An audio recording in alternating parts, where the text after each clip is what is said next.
A clean energy think tank says it can spot hundreds of dollars in monthly savings for Canadian families who switch their vehicles and home energy away from gas.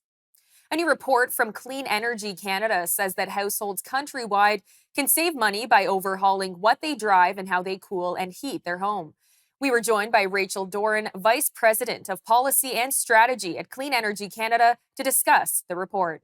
Well, we often, I think of things like electric vehicles and heat pumps and the people who get them doing it for the reasons of the planet. But we know people make these decisions for lots of reasons, and a lot of them have to do with dollars and cents. So we wanted to really look behind the numbers and figure out what happens when you take some steps to kind of electrify your home.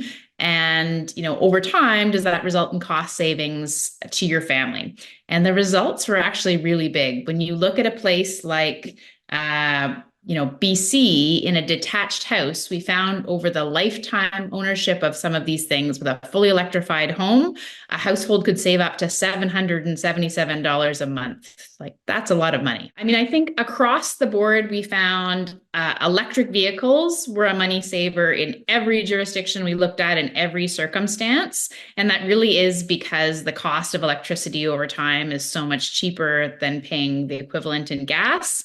And electric vehicles have lower maintenance than other pieces. Plus, there's the federal available rebate. So we found in some cases, electric vehicles start saving you money in year one. Sometimes it takes a little longer, depending on the provincial programs, et cetera. But those really, were just winners across the board. When you look at houses, though, it really did depend on what's the cost of electricity and what, rebate programs are available. And, what's the sort of average that people, average source of home heating that people would be switching from. So unfortunately, somewhere like Alberta, where the cost of electricity is actually quite high and it has one of the dirtiest grids in the country, and it has no rebate programs, we actually found that there weren't specific savings for a detached house there for those reasons. Whereas somewhere like Vancouver, again, you get up to 777, and some of the numbers were even higher in the Maritimes, going upwards towards $900 in the Maritimes. So it really is, I think, that question of, has the province invested in the energy transition and really helped to make these things available to people? And that's really showing in the numbers and how much people can save. I think there's a number of barriers. One is just, I think how we conceive of the money we spend on energy. So, I think people are used to having to go to the gas station for gas and pay their gas bill at home and then maybe pay their electricity bill.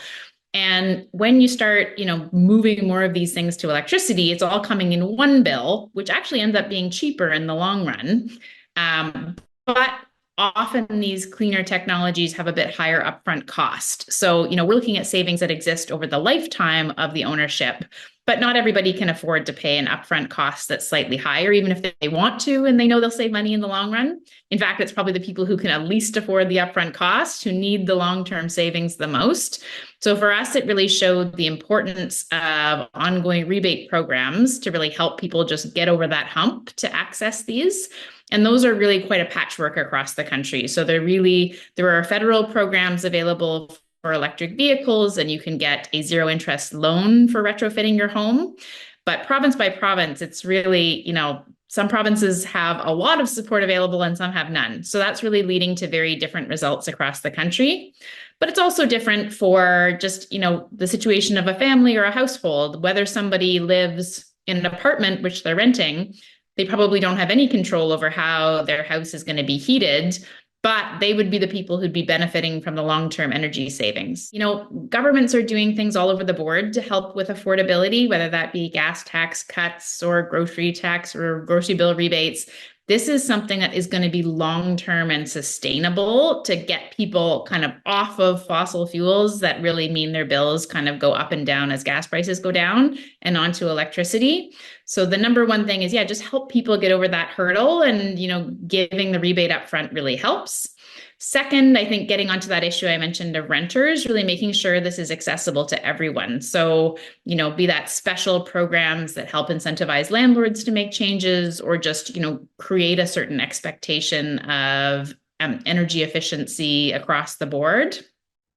And finally, I think there's other things governments can do to help even improve the numbers on this bit. Places like BC and Ontario already have time variable pricing for electricity. So if you're charging your EV overnight in Ontario, you get a very low electricity rate to do that.